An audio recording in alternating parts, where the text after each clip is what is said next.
নমস্কার। আজকে আমরা শুনব শ্রী শ্রী সারদা মায়ের অমৃত কথা। জ্ঞানদায়িনী শ্রী শ্রী মা।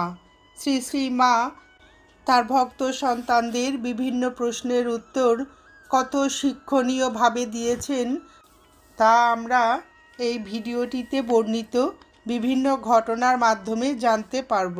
শেষ বয়সেও জপ ধ্যানে মায়ের এমন নিয়ম নিষ্ঠা ছিল যে দুর্বল শরীরে জপ করতে বসতেন।